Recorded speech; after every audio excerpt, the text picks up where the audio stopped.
Hello, my name's Kay Westgate and I do film, advertising and TV work with my dogs. I've done this now for about 10 years. I started off, I had a very clever little dog called Sam, and I thought, why shouldn't he be in the films? So I phoned up and I asked the BBC where did they get their animal actors from, and they said we go to an agency. So I sent off my particulars and pictures of my dog to this agency and thought I'd never hear again, but I did. And anyway, to cut a long story short, my little Sam was a brilliant little dog and unfortunately no longer with us.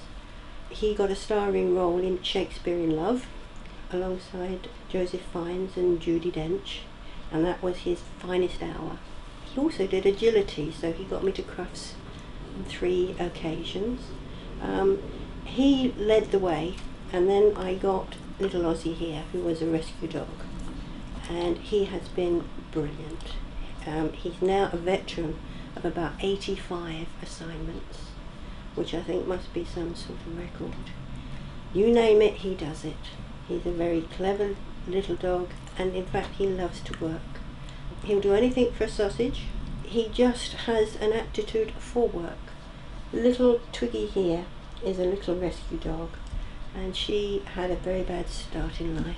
She's done a few things, but she's a nervous little thing, so we have to choose what she's able to do and what she's not able to do. Ozzie's first assignment, they were looking for a dog for a TV series called Jonathan Creek. Jonathan supposedly broke into this house, and Ozzie had to bark at him, chase him away, and to get away, the actor opens the fridge door, throws him a lump of liver, and that's the way he gets away from the dog after being attacked. And we had to go up and audition to prove that he could be lively enough. Well, he got the part, and we went and did the shoot, but unfortunately the actor, Alan Davis, wasn't available. So my husband happened to be with me at the time, and they said, would your husband like to play the part of Alan Davis, because we're only going to see him from the legs downwards. So poor old Ron had to be got into these trousers. Well, unfortunately they didn't quite fit, so they ripped him up the back and stuck it with tape, put Alan Davis's shoes on his feet, and he did the scene absolutely perfectly, so I was very proud of him. That was his first big role. Since then he's done numerous things. He's done the Dog's Trust Hero Dog twice. On both occasions they also used little Twiggy here. He's done the parole officer with Steve Coogan. He's done various TV roles, commercials. He was the Jaffa Cake dog. You name it, he's done it really.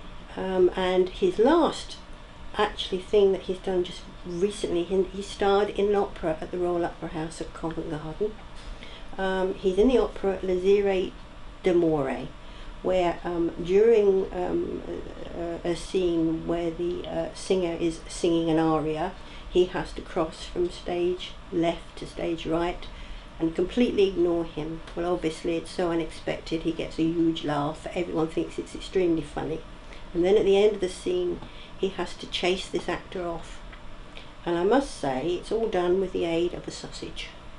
We got our own dressing room with his name on. They were absolutely wonderful up there, and he did it perfectly night after night, although I must say I was very nervous because it's live and you can't say cut, let's go again. Either he gets it right or he doesn't. And he did it in 2007. He's just done it again in 2009, and they're hoping he can do it again in 2012. But whether we're still going to both be here is another matter. But if not, I have to train up an understudy. For all of you out there who thinks my dog could be a star, I'd like to give you a few points on what to do.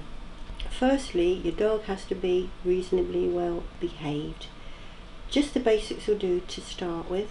A good sit, a good stay, coming when called, and most important of all, looking at the camera And you can achieve this by training your dog to watch you.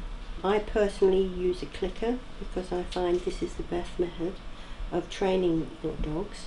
And then once you've got them up to a reasonable standard, then write to all the animal acting agencies, tell them all about your dogs, send them in very nice pictures, preferably one sitting faces on to the camera so they can see the dog's face, one of the body, give them all the details, and then just hope that a job will come along that will be suitable for your dog. Other things to learn is speak. Now that's very important. Dogs are always asked to speak. My method is when it barks naturally, just keep saying at the same time, speak, speak, speak. And then eventually, once it tweaks, I mean, you can also use the clicker to let the dog know that it's doing the right thing and reward it. But eventually what you want to aim for is just a hand signal. Because often camera sound is running and you can't use the command speak, but that's most important. If you can get your dog to speak, then you're on to a winner. You arrange the fee with the actual agent who gets you the job in the first place. You don't pay them any commission, but you just agree a set fee that you're willing to accept. And it can vary from anything between 100 up to 300 a day. Sometimes it's plus expenses. Sometimes if you have to go in away, a long way away, they'll pay for your accommodation as well. It depends. Every job has to be discussed on its own merits, and it's up to you to decide whether you want to take the job or not.